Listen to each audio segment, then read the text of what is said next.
you can just take so much. In other words, you listen to them, you sort of put up with it, you listen some more, you remembered all of the people who were like that you've ever lived with during your life.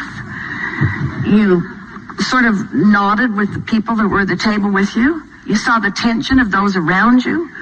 You went 17 seconds and 17 seconds and 17 seconds and 17 seconds and 17 seconds and 68 seconds and another and another and another, and it's been a half an hour, and you've been listening to this person, and there's momentum that has built within you until you are inspired to punch their lights out.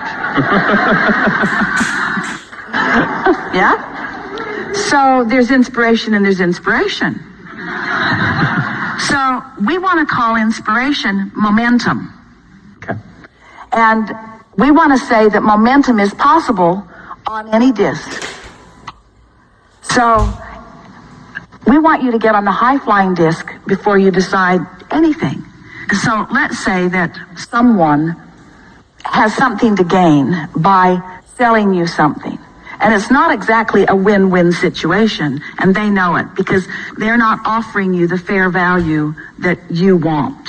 But it's sort of the way the game's played. If you're not smart enough to know that you're being taken advantage of, then there are people who feel like it's fine to take advantage of you, and there's no arbitrator out there in the sky who's sorting all of that out. In other words, that's why you want your gut to guide you. You want to intuitively know what to do. So let's say that that person is so determined that they are going to sell this today, and they have supreme momentum going, and you woke up foggy. You're not on your high-flying disc. You don't have your own momentum going. And so you visit with them who has momentum going. Can you see how you can be drawn into their momentum? And so it's really about where you are before you rendezvous in that physical action-oriented way. Jerry used to say, on a pretty regular basis, if you don't have goals of your own, you become part of other people's goals. And what he was actually saying is, there are people with momentum all around. And if you're walking around without very much momentum of your own going, it doesn't take very much of your attention to their momentum before you become part of their momentum. The question is their momentum in vibrational alignment with you and your high-flying disc? That's the question. And you won't know that until you get on your high-flying disc and then, and get on your high-flying disc and then, and get on your high-flying disc and then.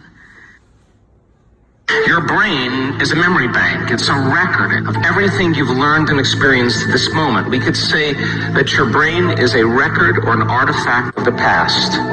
So most people, when they wake up in the morning and they start their day, a brand new day where there's so many different possibilities, the first thing they do is they get their brain working and they start activating circuits in their brain that are connected to memories of the past.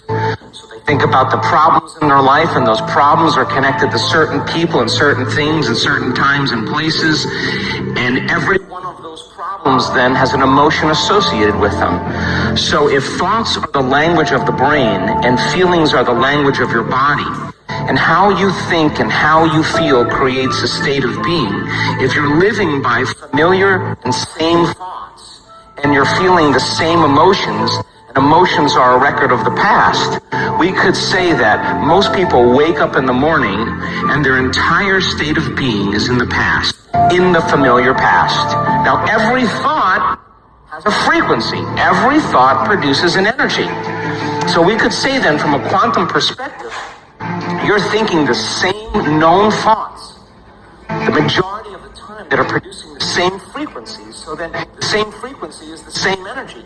And your life shouldn't change. The only way your life can change is to change your energy. And nobody changes until they change their energy.